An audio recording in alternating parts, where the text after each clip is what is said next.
Hello from AI Sciences, and welcome to Feature Engineering and Dimensionality Reduction with Python. This course is full of theory and full of practice in Python and is designed particularly for beginners, and each and every concept is explained through very simple examples. Let me introduce myself. I am Kashif Murtaza, your instructor for this course. I graduated back in 2012, majoring in computer vision and pattern recognition.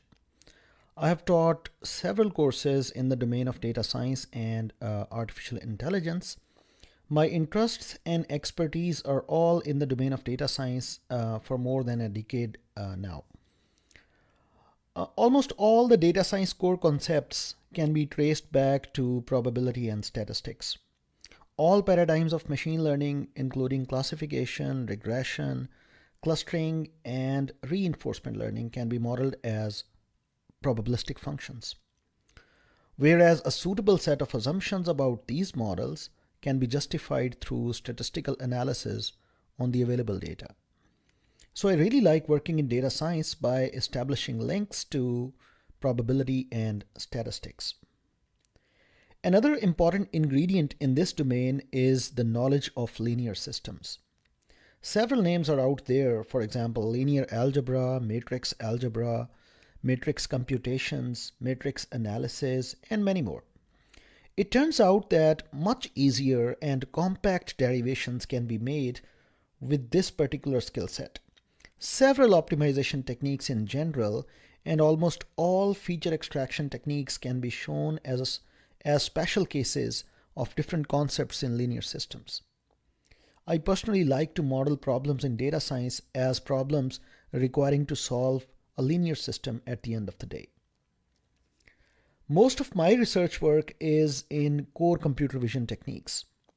Although modern computer vision rely mostly on convolutional neural networks, there still are problems that do not fit under convolutional neural networks due to several possible reasons, and there we are left only with core computer vision techniques. Also, theoretically as well as practically, I like how three-dimensional computer vision problems can be modeled using projective geometry. When I first started working in machine learning, it took me time to understand it. It looked mostly as a math course to me, but as I gradually moved on, it became the best exposure for me.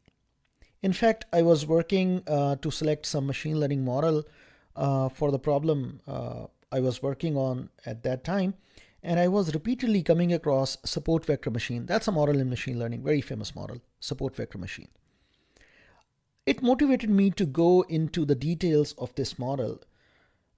Believe me, when I returned back after getting everything about SVM, I was like so fascinated by the unique kind of optimization and consequently the performance it offered. There is a deep link between machine learning and probability theory. Working in machine learning is always fun. When I first heard the term deep learning, I didn't give much attention, but soon it was everywhere. Just for my own satisfaction, I just trained a deep neural network on one of the data sets and found unbelievable performance. I used that model just like a black box. When I went through the theory of deep learning, it was so convincing that I divert almost all my attention to deep neural networks. If you have heard about the term universal approximation theorem, then maybe you are the next one to dive into the deep learning. Deep neural networks in general are interesting for image data, but there are specialized kind of neural networks that outperform in general. These convolutional neural networks are considered the game changers in the field of computer vision, particularly transfer learning, which is mostly possible in convolutional neural networks, allows several interesting problems to be mapped onto convolutional neural networks, even with small amount of data as well as computational power. I enjoy working in TensorFlow, for example, most of the times to model convolutional neural networks.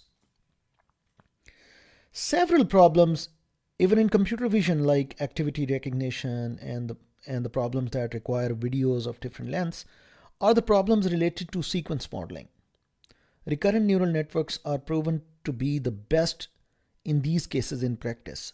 Like convolutional neural networks, recurrent neural networks have their own logistics and challenges.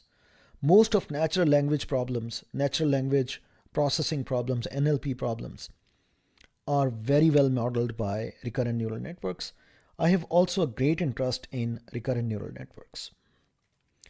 The most natural way of learning is reinforcement learning. It is a learning framework that has now its own place as compared to supervised and unsupervised learning. Most of the real-world problems with a huge scale are now being solved by reinforcement learning. Computers are now able to beat humans in very complex games due to reinforcement learning. About programming, after working in MATLAB for several years, I switched to Python a few years ago. It's amazing. I can say that because my undergraduation is in computer science, and I have enjoyed working in a lot of languages like C, C++, Java, PHP, C#, Perl, and even assembly language. Every language has its own strength. But when it comes to data science, Python seems to me the only choice. This is a list of publications that I have in the area of data science. And here about AI Sciences.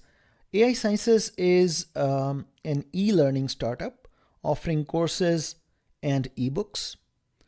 Our latest unique student count is about 70,000, coming from 160 countries all around the world. This is the link of our webpage. Just sign up here and there you go in a world full of data science and artificial intelligence. Let me now turn to the specifics of this particular course. We started this course by introducing the need of dimensionality reduction, why dimensionality reduction is required. And we discuss in depth why dimensionality reduction indeed is required. It turns out that more and more dimensions in the data that has a direct link to the complexity of the machine learning model, which in turn has a link to the generalization of the model. So if your data has a lot of dimensions, if there are a lot of features in your data, then even if you're trying very simple model, the number of parameters of the model will be a lot, and there is a chance of overfitting and less generalization, and all the model just collapse, maybe due to large dimensions and unwanted dimensions. So we discussed that there is a great need of dimensionality reduction wherever feasible, wherever possible, wherever it can improve performance. And in a lot of cases, it actually improves the performance. Then dimensionality reduction can be seen in two different ways. One way is called feature selection methods. That's a complete set of algorithms. And another complete set of algorithms is feature extraction method. We first introduced feature selection methods and actually discussed all the methods and different kinds with live coding in Python using scikit-learn and each and everything that are required to build the feature selection methods. In short, in feature selection, from the available set of features, we select a subset of features, but keep the originality of the selected features.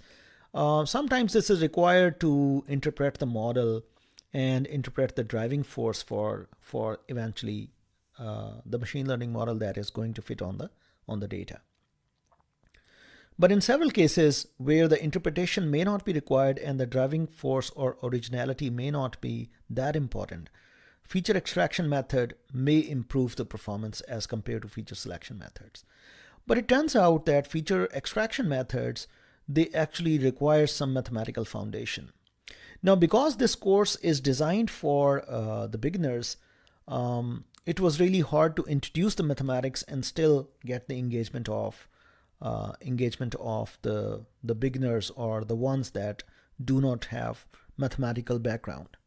So what we did is we introduced the mathematical foundation in a complete module, and we introduced mathematical foundation through examples in very simple steps and in very kind of intuitive explanations that actually all the mathematics that is required for feature extraction, that is also covered, but that is covered in a step-by-step and easy to understand manner than otherwise.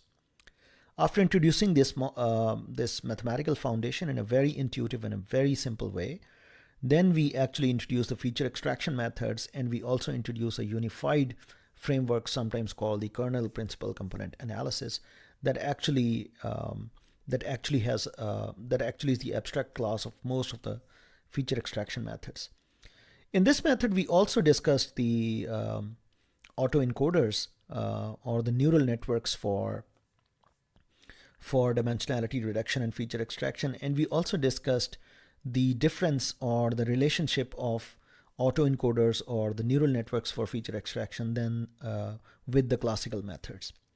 And finally, we discussed feature engineering methods, the practical concerns that are there, for example, scaling the features, centering the features, how to convert the string features to the features that is required for any machine learning model, and how to handle the missing features and stuff like so.